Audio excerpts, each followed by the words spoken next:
Hello दोस्तों, आज हम लोग बात करेंगे एफ के बारे में। एफ होता क्या है, कैसे फंक्शन करता है, ये बिल्डिंग्स, मॉल, हॉस्पिटल में क्यों इंस्टॉल होता है। ठीक है, ये देखने में आपको एच की तरह ही दिखेगा, बट ये एच है नहीं। इसका काम दूसरा है। इसका काम होता है बिल्डिंग्स में फ्रेश एयर को पहुंचाना, और जो भी बैड स्मेल अंदर है, यानी कि टॉयलेट और किचन का, उस बैड स्मेल को बाहर थ्रो करने का काम ये एफ का होता है। एफ का मतलब होता है फ्रेश एयर हैंडलिंग यूनिट। ठीक है, अब आप देख रहे हैं ना, यहाँ पे 2 यूनिट लगा हुआ है, एक ऊपर है एक नीचे है। तो इस पूरे सेक्शन को हम लोग एफ बोलते हैं। तो ये नीचे वाला जो सेक्शन है वो सप्लाई है, ऊपर वाला जो है यूनिट है ये एडजस्ट यूनिट है। सप्लाई यूनिट का काम होता है बाहर से फ्रेश एयर को ले करके बिल्डिंग्स के जितने भी FCU HU वो लगा हुआ ना, उसके रिटर्न डक्ट तक फ्रेश एयर को पहुँचाने का।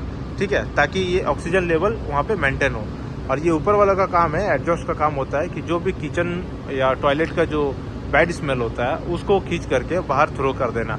अब ये दोनों यूनिट एक साथ इंस्टॉल होता है, इसलिए होता है क्योंकि इसके बीच में एक बहुत बड़ा सा रिकवरी व्हील लगा रहता है। ठीक है, साइज के हिसाब से रिकवरी व्हील रहता है। वो रिकवरी व्हील मोटर के जरिए घूमता है। तो जब एडजस्ट ठंडा हवा को, यानी टॉयलेट और किचन का जो हवा को खींच करके बाहर थ्रो करता है, तो वो हवा ठंडा होता है। उस ठंडा हवा से मतलब रिकवरी व्हील ठंडा को खींच लेता है, यानी कूलिंग को खींच लेता है, एनर्जी को एब्जॉर्ब करके फिर वो रोटेट होते रहता है। तो जैसे सप्लाई क्या करता है, इधर से जब गर्म हवा खींचता है ना, तो वो हवा रिकवरी व्हील से टकराता है, रिकवरी व्हील से फिर कूलिंग कॉइल से टकराएगा, फिर सप्लाई डक्ट से होते हुए सीधा FCU और HU के रिटर्न डक्ट में पहुंच जाता है फ्रेश एयर। ठीक है, तो इस यूनिट को हम लोग ERU भी बोलते हैं, एनर्जी रिकवरी यूनिट।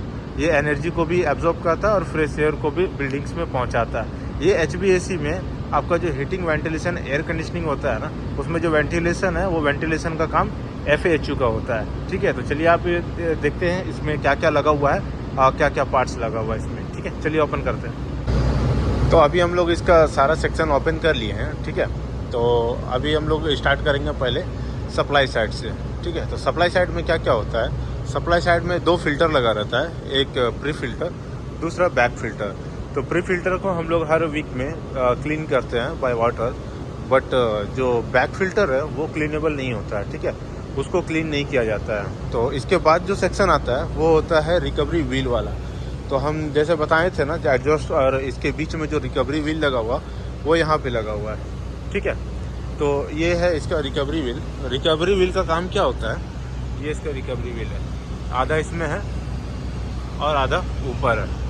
तो इसका काम होता है एडजस्ट जो टॉयलेट और किचन का जो बैड स्मेल को खींच करके बाहर थ्रो करता है ना, वो एयर जो है कूल होता है, यानी ठंडा होता है। उसमें उस एयर में से कूलिंग को एब्जॉर्ब करना और वापस फिर सप्लाई के साथ नीचे फ्रेश एयर को पहुंचा देना। यानी कि यहाँ से ये फ्रेश एयर जब गर्म हवा खींचेगा ना, तो उस व्हील से टकरा करके थोड़ा सा कम ठंडा हो जाएगा, फिर कूलिंग कॉइल से टकरा कर ठंडा होगा, फिर सप्लाई डक्ट के जरिए सीधा बिल्डिंग पे फ्रेश एयर पहुंच जाएगा। उसके बाद लगा होता है कूलिंग कॉइल। कूलिंग कॉइल ये हम लोग का चिल्ड वाटर लाइन से कनेक्ट है। बहुत सारे यूनिट पे आपको DX सिस्टम भी दिखेगा, यानी कि जिसमें रेफ्रिजरेशन साइकिल भी होगा। ठीक है, ये है चिल्ड वाटर लाइन से कनेक्ट है। तो ये आप ऊपर वाला लाइन जो देख रहे हैं, ये ऊपर वाला लाइन है हम लोग का रिटर्निंग, और नीचे वाला है सप्लाई। ठीक है, तो रिटर्न और सप्लाई कैसे पता चलेगा, ये देखिए यहाँ पे जो लगा हुआ है ना, ये वाला, ये है स्टैनर। तो स्टैनर जिसमें लगा रहता है वो आपका सप्लाई लाइन है, और जिसमें स्टैनर नहीं है, ठीक है, तो वो है आपका रिटर्न लाइन।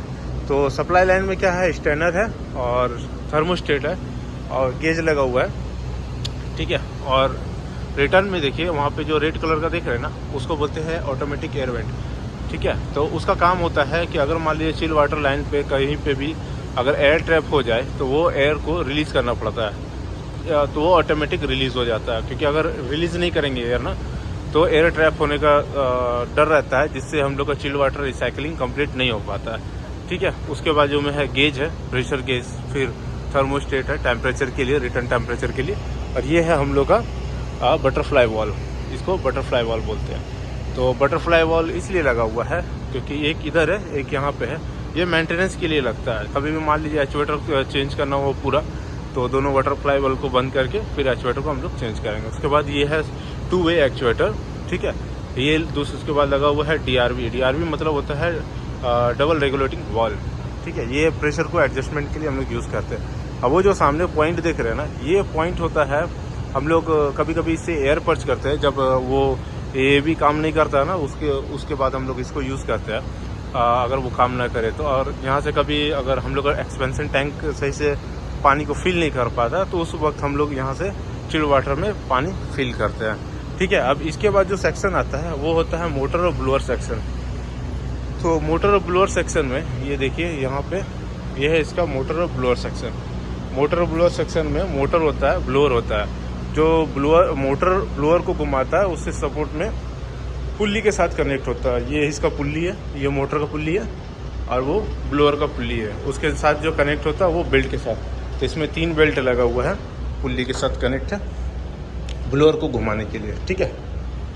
हम लोग इसमें मेंटेनेंस क्या करते हैं, हमेशा वी बेल्ट को चेक करना पड़ता है, कहीं क्रैक तो नहीं हो गया, लूज़ तो नहीं हो गया। अगर लूज़ हो जाता है तो हम लोग रिप्लेस कर देते हैं बेल्ट को। अगर रिप्लेस नहीं करेंगे तो हम लोग को जो आरपीएम मिलना चाहिए CFM वो नहीं मिल पाएगा, ठीक है।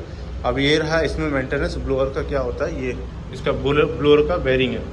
इस बेरिंग को हम लोग हमेशा ग्रीसिंग करते हैं। जब इसका रिक्वायरमेंट होता है तब हम लोग ग्रीसिंग करते हैं। ग्रीसिंग करने के लिए ये जो पॉइंट दिख रहा है आपको, इस पॉइंट पे ग्रीस गन का नोब रखते हैं और ग्रीस गन को प्रेस करके हम लोग ग्रीसिंग करते हैं। ये ब्लोअर के जो शाफ्ट में लगा रहता है बेरिंग दोनों साइड में, एक इधर है और एक वो देखिए सामने लगा हुआ, ठीक है, वहाँ पे एक लगा हुआ। तो ये मोटर साइड पे हम लोग मेंटेनेंस यही करते हैं, ज़्यादातर हम लोग बेरिंग पे ग्रीसिंग करते हैं और बेल्ट अगर ख़राब होता है तो बेल्ट को रिप्लेस करते हैं। और मोटर जो हम लोग का चलता है वो इसका मोटर चलता है VFD से, सॉरी VFD से नहीं, सॉफ्ट स्टार्टर से। हम लोग का जो HU लगा हुआ था वो हम लोग का VFD से चल रहा है, बट ये सॉफ्ट स्टार्टर से चल रहा है। हम अभी थोड़ी देर में सॉफ्ट स्टार्टर के पास जाएंगे, आपको दिखा देंगे। तो हम लोग आज देख लेंगे सप्लाई साइड में क्या क्या लगा रहता है FAHU का। तो सप्लाई साइड में क्या होता है, बैक फिल्टर, प्री फिल्टर, फिर रिकवरी व्हील होता है, कूलिंग कॉइल होता है और ब्लोअर सेक्शन होता है। ब्लोअर सेक्शन क्या करता है, इधर से हवा को खींच करके पूरे फ्रेश एयर को बिल्डिंग्स में पहुंचाता है। और एडजस्ट साइड में जो है ना, एडजस्ट साइड में इसमें ब्लोअर और मोटर होता है और बीच में जो रिकवरी व्हील है वो होता है, उसके बाद प्री फिल्टर होता है। तो इसमें ज़्यादातर प्री फिल्टर यूज़ होता है एल्यूमिनियम टाइप का। फिल्टर हम लोग का 2-3 तरह का होता है, ठीक है, इसमें एल्यूमिनियम यूज़ होता है। तो अभी हम लोग वो एग्जॉस्ट साइड ओपन नहीं कर सकते, वो अभी रनिंग है। तो FAHU में जो सप्लाई साइड में जो होता है पार्ट्स वो तो आप देख ही लिए।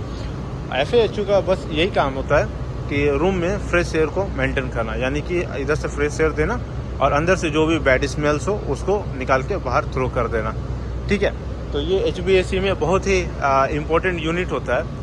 अगर ये इंस्टॉल नहीं होगा ना तो पूरे रूम्स में बैड स्मेल का कंप्लेन आना चालू हो जाता है, बहुत सारा प्रॉब्लम होता है। तो आई होप आप लोग को FAHU के बारे में कुछ हद तक पता चल गया होगा कि FAHU में क्या क्या लगता है और FAHU का काम क्या होता है, ठीक है। तो FAHU मेंटेनेंस आपको ठीक HU के जैसा ही मेंटेनेंस होता है, बट इसका काम अलग होता है, ठीक है। तो चलिए मिलते हैं अब नेक्स्ट वीडियो में, और तब तक के लिए बाय बाय।